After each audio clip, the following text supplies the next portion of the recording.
ಹುಟ್ಟುವಾಗ ಜಾತಕ, ಜೀವನದಲ್ಲಿ ನಾಟಕ, ಸತ್ತ ಮೇಲೆ ಸೂತಕ. ಇಷ್ಟ ಆಗಬಾರ್ದು.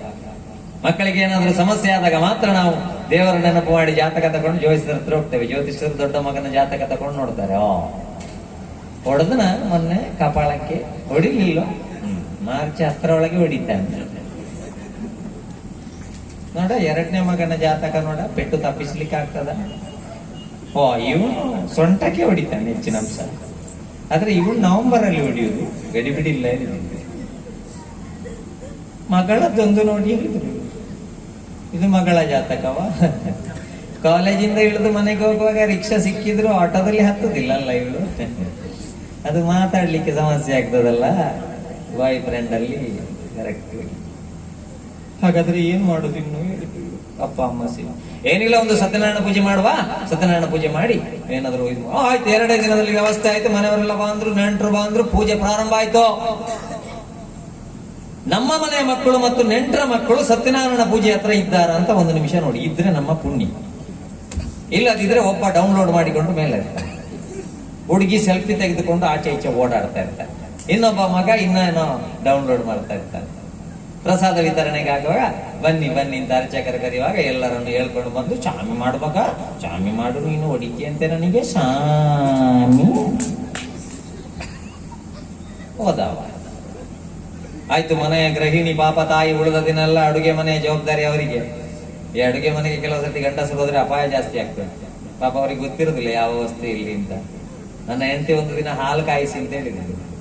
ನಾನು ಹಾಲನ್ನು ಆನ್ ಅಲ್ಲಿಟ್ಟು 20 ನಿಮಿಷ ಆದ್ರೂ ಉಕ್ಕುದು ಕಾಣುದಿಲ್ಲ. ನೋಡುವಾಗ ಅದು ಹಾಲಲ್ಲ, ಅದು ನೀರು ದೋಸೆಗೆ ಕಡ್ದಿಟ್ಟದ್ದು. ಯಾರಿಗೆ ಗೊತ್ತು? ಈ ಬ್ರಿಡ್ಜ್ ಅಲ್ಲಿ ಎಲ್ಲ ಬಿಳಿ ಕಾಣುವಾಗ ಉಂಟಲ್ಲ, ನಾನು ತೆಗೆದು ಮೇಲೆ ಇಟ್ಟೆ. ಅದ ಅಡಿಯಿಂದಲೇ ಗ್ರಹಣ ಹಿಡಿದಾಗಿದೆ ಅದಕ್ಕೆ.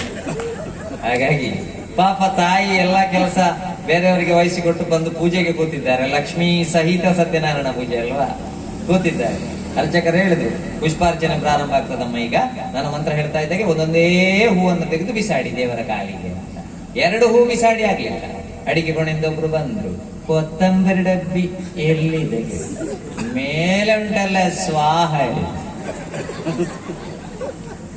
5 ನಿಮಿಷದಲ್ಲಿ ಬೆಳ್ಳುಳ್ಳಿ, ಕೆಳಗೆ ಪ್ಲಾಸ್ಟಿಕ್ ಅಲ್ಲಿ ಸ್ವಾಹ, ಸ್ವಲ್ಪ ಗೊದ್ದಿ ಹಾಕೋ ಸ್ವಾಹ, ಇಲ್ಲಾಂದ್ರೆ ರಟ್ಟಿತ್ತು ಸ್ವಾಹ.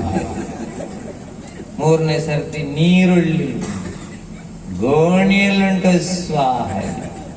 ಈಗ ಸತ್ಯನಾರಾಯಣ ದೇವರಿಗೆ ಡೌಟ್ ಬಂತು, ನಾನು ಎಂತ ಮಾಡುದಪ್ಪ? ಯಾರ ಹೆಸರಲ್ಲಿ ಪೂಜೆ ಆಗ್ತಾ ಇದೆಯಾ ಅವರು ಡೌನ್ಲೋಡ್ ಮಾಡ್ಕೊಂಡು ಮೇಲೆ ಇದ್ದಾರೆ. ಪಾಪ ತಾಯಿಯನ್ನ ಒಂದು ಪೂಜೆ ಹತ್ರ ಕೂತ್ಕೊಳ್ಳಿಕ್ಕೂ ಬಿಡುದಿಲ್ಲ. ಬೆಳ್ಳುಳ್ಳಿ ಸ್ವಾಹ, ನೀರುಳ್ಳಿ ಸ್ವಾಹ ಹೇಳ್ತಾ ಇದ್ದಾರೆ. ನಮ್ಮ ಮನೆಯಲ್ಲಿ ಧಾರ್ಮಿಕ ಕಾರ್ಯಕ್ರಮ ಆಗುವಾಗ ಅಟ್ಲೀಸ್ಟ್ ಮೊಬೈಲ್ ಬದಿಗಿಟ್ಟು ಕೂತ್ಕೋ ಅಂತ ಹೇಳುವ ತಾಕತ್ತೂ ನಮ್ಮ ಅಪ್ಪ ಅಮ್ಮನ ಬೆಳೆಸಿಕೊಳ್ಳದಿದ್ರೆ ನಮ್ಮ ಮಕ್ಕಳಿಗೆ ಒಳ್ಳೇದಾಗುದು ಇಲ್ಲಿಂದ. ಅದಕ್ಕೆ ನಮ್ಮ ಮನೆಯಲ್ಲಿ ಧಾರ್ಮಿಕ ಕಾರ್ಯಕ್ರಮ ಮುಂದುವರಿಸಿಕೊಂಡು ಹೋದ್ರೆ ಮಾತ್ರ ಆ ಮಕ್ಕಳಿಗೆ ನೆಮ್ಮದಿ ಸಿಕ್ಕಿತು ಹೊರತು ಈ ದುಡ್ಡು ಮತ್ತು ಸರ್ಟಿಫಿಕೇಟ್ ಇಂದ ನೆಮ್ಮದಿ ಸಿಗ್ತದೆ ಅಂತ ಹೇಳುವ ಭ್ರಮೆ ಇದ್ರೆ ಕೊರೋನಾದಿಂದ ಮರೆತು ಬಿಡಬೇಕು ಬಂಧುಗಳೇ. ನಾವು ಮರೆತು ಬಿಡಬೇಕು. ಅದಕ್ಕೆ ನಮ್ಮ ಮನೆಯಲ್ಲಿ ಪೂಜೆ ಗೀಜೆ ಆಗ್ತಾ ಇದ್ರೆ ಮೊಬೈಲ್ ಎಲ್ಲ ಒಳಗಿಟ್ಟು ಎಂತದ್ದು ಲೋಕ ಅಡಿಮೇಲಾಗ್ಲಿ ಮತ್ತೆ ನೋಡುವ ಅಂತ ಕೂತ್ಕೊಂಡು ಕೇಳಬೇಕಲ್ಲ ದೇವರು.